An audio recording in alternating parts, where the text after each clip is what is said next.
lesquels on se trouve. On peut être fatigué, on peut être malade, on peut être bien portant, on peut être joyeux, on peut être triste, mais quelle que soit la situation dans laquelle on se trouve, l'état dans lequel on se trouve, eh bien, on ne doit jamais oublier qu'Allah subhanahu wa ta'ala nous voit, qu'Allah subhanahu wa ta'ala nous entend, qu'Allah subhanahu wa ta'ala veut que nous nous souvenions de lui, que nous gardions le contact avec lui, et comme il l'a dit, même si c'est au fond de nous-mêmes.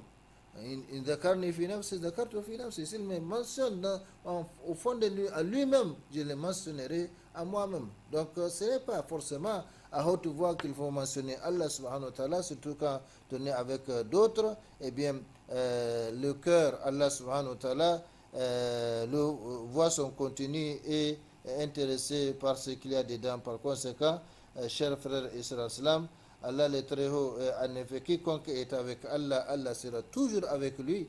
Quiconque coupe sa connexion avec Allah, Allah coupera sa connexion avec lui. Combien de gens ont jeûné, combien de gens ont jeûné le Ramadan, les 6 jours de Shawwal, également quelques jours de la première décade de Zulhijjah, voire dans ces mois de Al-Muharram, mais qui facilement perdent le contact avec Allah subhanahu wa ta'ala. En se mêlant donc aux créatures. Ce n'est pas interdit de se mêler aux créatures, au contraire, mais pendant ce temps, il ne faut pas oublier Allah subhanahu wa ta'ala. Se connecter à d'autres ne veut pas dire forcément se déconnecter d'Allah subhanahu wa ta'ala. Donc, comme nous l'avons toujours enseigné, nous n'avons que, en réalité, 2 réseaux. Nous n'avons que deux réseaux, par conséquent, 2 réseaux. Si l'un on est connecté à l'un, on est déconnecté à l'autre et vice versa. C'est le réseau d'Allah subhanahu wa ta'ala et le réseau donc de Satan. Si on n'est pas connecté à Allah subhanahu wa ta'ala, automatiquement on est connecté à Satan. Et en fonction de notre connexion à l'un ou à l'autre, nos paroles, nos comportements, etc. seront donc dans ce qui plaît à Allah subhanahu wa ta'ala ou dans ce qui plaît à Satan. Waliyadu billah. Donc, celui quiconque est avec Allah, Allah sera toujours avec lui. Quiconque coupe sa connexion avec Allah, Allah coupera sa connexion avec lui. Et quiconque perd sa connexion avec lui, subhanahu wa ta'ala, eh bien, il devient une proie facile pour Satan, qu'Allah subhanahu wa ta'ala nous en préserve. Chers frères et sœurs, le verset coranique cité ici, et les hadiths sacrés nous enseignent l'un des principes fondamentaux de l'islam qui résume en fait toute la vie et la religion de l'homme. Il s'agit du principe de réciprocité des comportements entre le serviteur et le créateur. D'une part, entre l'œuvre et son résultat, sa récompense, et d'autre part. Donc, autrement dit, Allah se comporte envers le serviteur comme ce dernier se comporte envers lui. Et la récompense de toute œuvre est à la fois identique et proportionnelle à cette œuvre. Oui, la récompense de toute œuvre est à la fois identique et proportionnelle à cette œuvre. Nous n'allons pas entrer dans les détails parce que ce sont des thèmes qui vont continuer, Inch'Allah, la réciprocité de comportement entre notre Seigneur et nous. Par exemple, celui qui construit une maison pour Allah sur cette terre, c'est-à-dire une mosquée, Allah lui construira une mosquée et une maison dans le paradis. Celui qui donne une aumône, donc en fonction de la nature de cette aumône, eh bien Allah lui donnera la récompense selon la nature de ce qu'il a donné. Donc si c'est des dates qu'il a donné, il aura des dates. Si c'est du riz qu'il a donné, il aura du riz. Si c'est du maïs qu'il a donné, il aura du maïs, etc. Donc la nature la nature de la récompense est toujours de la même nature que l'œuvre qu'il a engendrée. Et le comportement d'Allah subhanahu wa ta'ala est toujours donc réciproque au comportement du serviteur, comme nous venons de le voir à travers cet exemple du verset coranique. Autrement dit, Allah se comporte envers le serviteur comme ce dernier se comporte envers lui, et la récompense de toute œuvre est à la fois identique et proportionnelle à cette œuvre. En détail, qu'est-ce que Allah subhanahu wa ta'ala nous dit dans ces versets? Fadhkuruni adhkurukum washkuruli wa la takfurun. Allah nous dit, souvenez-vous de moi, je me souviendrai de vous. Allah subhanahu wa ta'ala nous dit donc, nous demande de nous souvenir de lui, et il va se souvenir de nous, il n'a pas besoin de nous, il n'a pas, il est indépendant donc vis-à-vis de ses créatures, de l'univers tout entier, mais pour nous montrer donc cette réciprocité de comportement et nous inciter à ne pas l'oublier, eh bien il nous demande de nous souvenir de lui parce que le résultat, c'est qu'il va se souvenir de nous. Et quand Allah pense à nous, quand Allah subhanahu wa ta'ala se souvient de nous, eh bien, nous ne pourrons que gagner, Inch'Allah, ici-bas et de l'au-delà. Soyez avec moi, je serai avec vous. Donc, la réciprocité de comportement. Soyez avec Allah subhanahu wa ta'ala avec son cœur. Soyez avec Allah subhanahu wa ta'ala avec vos cœurs. Soyez avec Allah subhanahu wa ta'ala à travers vos actions, à travers vos paroles, à travers vos mouvements, à travers vos comportements, quel que soit l'état, la situation ou la situation dans laquelle vous vous trouvez. Dépensez pour moi, je dépenserai pour vous. Comme ça, c'est un exemple. Donc, la réciprocité de comportement, Yabna Adam, comme Allah subhanahu wa ta'ala l'a dit dans un hadith sacré, au fils d'Adam, dépense, on dépensera pour toi. Donc, c'est ça la réciprocité de comportement. Il ne faut jamais oublier Allah subhanahu wa ta'ala et il faut toujours avoir l'esprit que ce que je fais, eh bien, Allah subhanahu wa ta'ala le fait à mon égard. Donc, la réciprocité de comportement entre le serviteur et le Seigneur, et de l'autre côté, la récompense qui sera toujours de la même nature que l'œuvre qu'il a engendrée. Voilà, ne soyez pas comme ceux qui ont oublié Allah, eh bien Allah les oublie et Allah leur fait oublier leur propre personne. Par conséquent, ils ne vont pas œuvrer pour leur bonheur ici-bas et dans l'au-delà. Évoquez-moi, je vous évoquerai. Alors, l'évocation, c'est ça, les zikrs, c'est ça qu'on traduit par zikr. C'est les zikrs qu'on traduit par évocation. Tandis que, par erreur, beaucoup de traducteurs traduisent donc les zikrs par invocation. L'invocation, c'est une chose et les zikrs, c'est une autre chose. L'invocation fait partie du zikr. L'invocation fait partie du zikr, tandis que le zikr est global. Le zikr est global. Tout ce que le serviteur fait, c'est dans le cadre du zikr. La prière est un zikr, le jeûne est un zikr, le hajj est un zikr, l'aumône est un zikr, la recommandation du bien est un zikr, la censure du mal est un zikr. Tout ce que nous faisons, la lecture du noble Coran est un zikr, l'enseignement islamique c'est un zikr, la recherche du savoir islamique c'est un zikr. Donc tout est zikr. Toute la pratique de la religion est zikr, mais je dirais même le noble Coran, la parole incréée d'Allah subhanahu wa ta'ala est assimilée au zikr. C'est nous qui avons fait donc descendre le zikr, c'est-à-dire le Coran, et nous en sommes gardiens. Donc évoquez-moi, c'est-à-dire zikrez-moi, je vous zikrerai, comme je disais qu'aujourd'hui les termes zikr et le verbe zikrer est entré dans le jargon, donc dans notre vocabulaire. Par conséquent, il n'y a pas d'empêchement à l'utiliser. Évoquez-moi, je vous évoquerai. Secourez-moi, je vous secourrai. Comme Allah subhanahu wa ta'ala. Si vous faites triompher donc la cause d'Allah subhanahu wa ta'ala, eh bien Allah vous secourra. Et quand Allah donne son secours à quelqu'un, à un peuple, à un groupe, eh bien qui peut le vaincre, comme il l'a dit subhanahu wa ta'ala dans le noble Coran. Par conséquent, chers frères et sœurs, tournez-vous vers moi. Allah subhanahu wa ta'ala, toujours à travers l'explication de ces versets, tournez-vous vers moi, je me tournerai vers vous. Donc, la réciprocité de comportement. Tenez votre engagement envers moi, comme il a dit aux fils d'Israël, aux enfants d'Israël, je tiendrai les miens envers vous. Comportez-vous bien envers moi, je me comporterai bien envers vous. Mettez-vous à mon service, je me mettrai à votre service, comme le prophète sallallahu alayhi wa sallam l'a dit. Wallahu fi awni al-abd madam al-abd fi awni akhi. Donc Allah subhanahu wa ta'ala est au secours de son serviteur, au service de son serviteur, tant que celui-ci est au secours de son frère. Donc tant qu'on est, on est au secours des autres, on travaille pour les autres, on cherche à résoudre leurs problèmes, à leur apporter une aide, et bien qu'on sache et qu'on soit convaincu que Allah subhanahu wa ta'ala est à notre secours et à notre vient à notre secours. Gardez le contact avec moi, je garderai le contact avec vous, etc., etc. Voilà donc quelques aspects donc de ce que veut dire ce verset. Gardez donc le contact avec moi. Et je garderai le contact avec vous. C'est en vertu de ces derniers points, le fait de garder donc la garde du contact, la maintenance du contact entre notre Seigneur et nous, c'est en vertu de ces derniers points que le Seigneur très haut a recommandé aux croyants de se rappeler de lui fréquemment et abondamment. Donc quand vous regardez les appels d'Allah subhanahu wa ta'ala, lancés parmi les appels lancés aux croyants, il y en a 90 dans le Nouveau Coran, eh bien Allah subhanahu wa ta'ala a interpellé les croyants. Ya ayyuhalladhina amanu dhkurullaha dhikran kathira. Il n'a pas dit avant les prières, après les prières, pendant le jeûne, pendant le ramadan, pendant le hajj. Non, non. Udhkurullah, quelle que soit la situation dans laquelle vous vous trouvez. Udhkurullah, quel que soit l'état dans lequel vous vous trouvez. Udhkurullah, quel que soit le lieu dans lequel vous êtes. Donc, ya ayyuhalladhina amanu. Udhkurullah dhikran kathira. Wasabbihuhu bukratan wa asila. Huwa alladhi yusalli alaykum. Wa malaikatuhu liyukhrijakum min adh-dhulumati ila an-nur wa kana bil mu'minina rahima. Allahu akbar.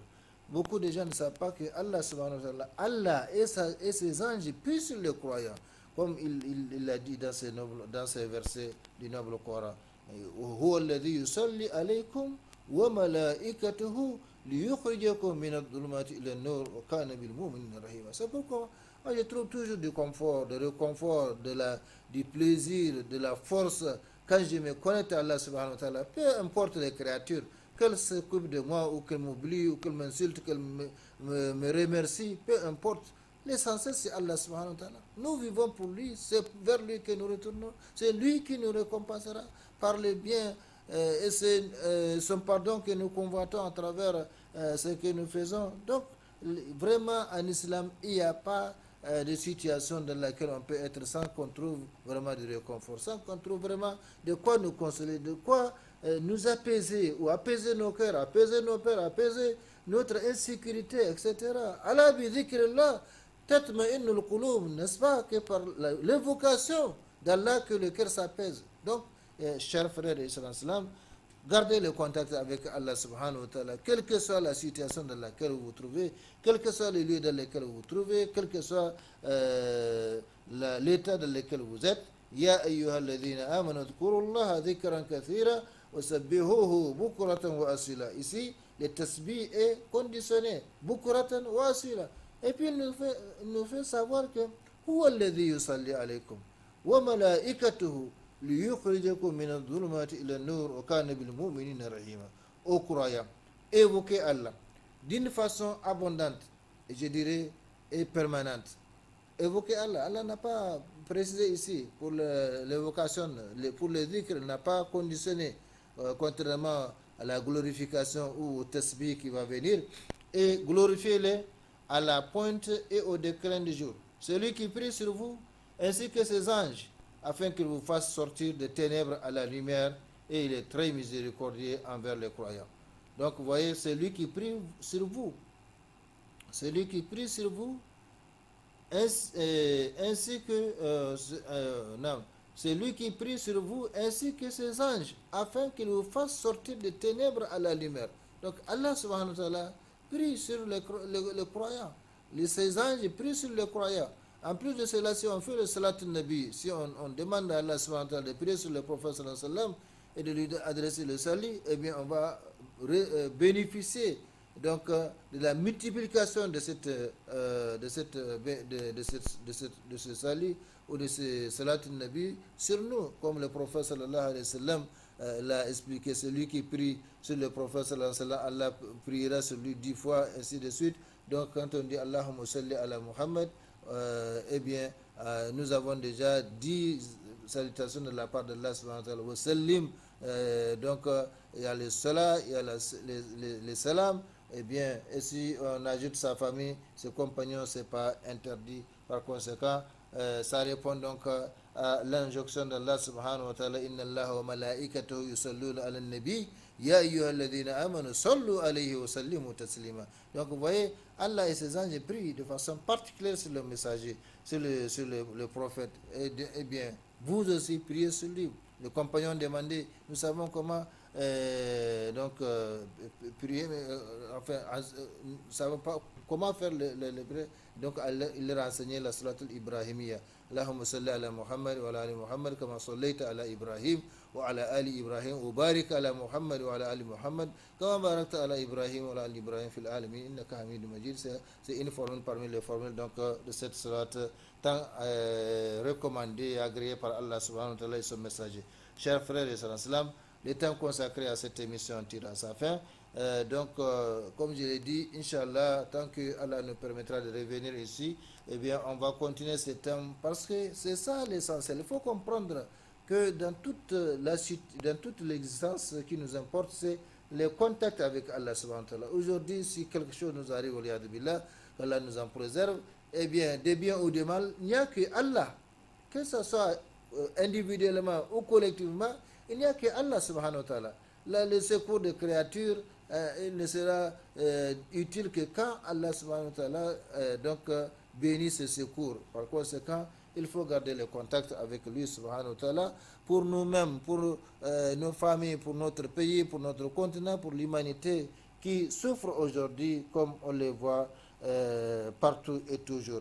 Donc, aux croyants, évoquez Allah d'une façon abondante et glorifiez-le à la pointe et au déclin du jour. C'est lui qui prie sur vous, ainsi que ses anges, afin que vous fasse sortir des ténèbres à la lumière. Et il est très miséricordieux envers les croyants. Donc, ça c'est une bonne nouvelle pour le croyant, qu'il sache que Allah et ses anges prient sur lui et qu'il sache que Allah est miséricordieux, très miséricordieux envers lui. Par conséquent, il doit remercier Allah subhanahu wa ta'ala et chercher à être toujours sous sa volonté, de nuit comme de jour. Allah pureté à lui, dit encore dans les nobles Coran, وَلَا تَكُونُوا كَالَّذِينَ نَسُوا اللَّهَ فَأَنْسَاهُمْ أَنفُسَهُمْ أُولَٰئِكَ هُمُ الْفَاسِقُونَ. Et ne soyez pas comme ceux qui ont oublié Allah. Allah leur a fait alors oublier leur propre personne. Ceux-là sont les fasiqoun, les rebelles, les pervers, ceux qui désobéissent à Allah. Voilà donc, chers frères et sœurs en islam, ces derniers versets montrent le danger d'oublier Allah subhanahu wa ta'ala, c'est-à-dire le danger de perdre le contact avec Allah, car quiconque oublie Allah, Allah l'oubliera dans ce monde et dans l'au-delà. Comment celui qui est oublié par Allah peut-il réussir dans la vie? Comment celui qui est oublié par Allah peut-il être sauvé? Comment celui qui est oublié par Allah peut-il connaître la tranquillité morale et le bonheur? Comment celui qui est oublié par Allah peut-il être guidé? Peut-il réussir dans la vie, etc., etc. Donc, garder le contact, c'est très important parce que ça nous permet d'être bénis, ça nous permet d'être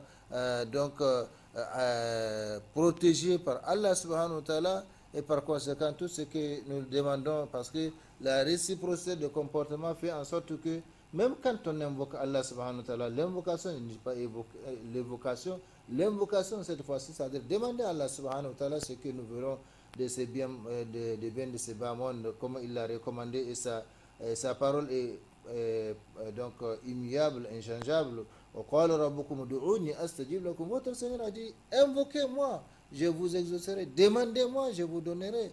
Donc appelez-moi, je vous répondrai, ainsi de suite. Donc même cette invocation est conditionnée par la fréquence de notre contact avec Allah subhanahu wa ta'ala, par la fréquence de notre dhikr pour lui subhanahu wa ta'ala, de sorte que celui qui fait constamment, régulièrement le dhikr d'Allah subhanahu wa ta'ala, même sa voix est connue dans les cieux auprès des anges, de sorte que dès qu'ils disent Ya Rab, eh bien un ange demande la permission à Allah subhanahu wa ta'ala d'aller secourir ses serviteurs.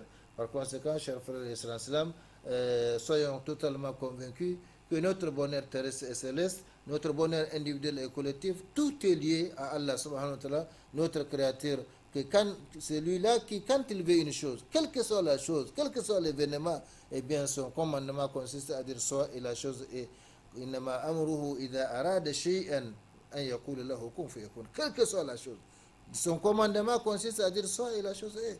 Donc rien n'est difficile pour Allah subhanahu wa ta'ala, et rien ne peut repousser le mal, ou en tout cas repousser ce dont nous avons peur ici-bas et de l'au-delà. C'est pas Allah subhanahu wa ta'ala. La hawla wa la quwwata illa billah. Ma sha'allahu kana wa man lam yasha' lam yakun. Ce que Allah veut se réalise, et ce qu'il ne veut ne peut jamais se réaliser. Donc il n'y a de force ni puissance qu'en Allah subhanahu wa ta'ala. Chers frères et sœurs, comme je l'ai dit, le temps consacré à cette émission tire à sa fin. 2 bonnes minutes qui nous séparent donc de sa fin.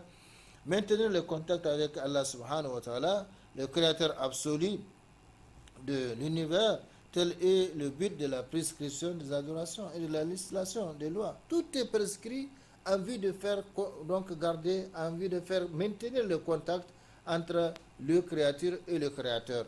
Donc maintenir le contact avec Allah subhanahu wa ta'ala, le créateur absolu, tel est le but de la prescription des adorations et de la législation des lois. C'est aussi le souhait de tout être humain en général et de tout croyant en particulier. C'est-à-dire pouvoir communiquer avec une puissance transcendantale capable de les secourir, capable de les défendre, capable de l'aider, capable de satisfaire tous ses besoins immédiats et futurs. Et ça, il n'y a que Allah subhanahu wa ta'ala qui peut le faire. Donc c'est un souhait, et ce souhait, Allah subhanahu wa ta'ala nous le fait réaliser à travers donc justement les différents moyens de contact qu'il a légiféré pour nous. Allah subhanahu wa ta'ala, le créateur absolu, le pourvoyeur de toutes les créatures, dans sa bonté illimitée, nous a offert cette possibilité de communiquer avec lui pour donc gagner ce que nous désirons et éviter ce que nous redoutons, et cela grâce aux différents moyens de contact qu'il a établis entre lui et nous. Cependant, chers frères et sœurs, force est de constater que le maintien de ces contacts est souvent, sinon toujours perturbé par des facteurs à la fois externes et internes, tels que Satan, le mauvais compagnon, le travail, la faiblesse de la foi, l'ignorance et ou la mauvaise conception de la religion. Ceci prouve donc la nécessité, voire l'obligation pour le musulman de s'interroger sur ces moyens qui lui permettent de maintenir le contact avec Allah subhanahu wa ta'ala, d'où cette présente émission que nous continuerons, Inch'Allah, au cours des émissions à venir. Qu'Allah subhanahu wa ta'ala nous conforme davantage à ce qu'il aime agréer, qu'Allah subhanahu wa ta'ala bénisse ce que nous avons dit, ce que vous avez entendu, et qu'il nous conforme davantage à sa sainte volonté partout et toujours. اللهم ربنا تقبل منا إنك أنت السميع العليم وتب علينا إنك أنت التواب الرحيم. اللهم ربنا لا تزغ قلوبنا بعد إذ هديتنا وهب لنا من لدنك رحمة إنك أنت الوهاب. اللهم يا مقلب القلوب ثبت قلوبنا على دينك. اللهم يا مقلب القلوب ثبت قلوبنا على دينك برحمتك يا أرحم الراحمين. اللهم ربنا آتنا في الدنيا حسنة وفي الآخرة حسنة وقنا عذاب النار. ربنا آتنا في الدنيا حسنة وفي الآخرة حسنة وقنا عذاب النار. ربنا تقبل منا إنك أنت السميع العليم وتب علينا إنك أنت التواب الرحيم. اللهم صل وسلم وبارك وعنئم على عبدك رسولك محمد وعلى آله وأصحابه أجمعين. سبحان ربك رب العزة ما يصفون وسلام على المرسلين الحمد لله رب العالمين. والسلام عليكم ورحمة الله تعالى وبركاته. أبدا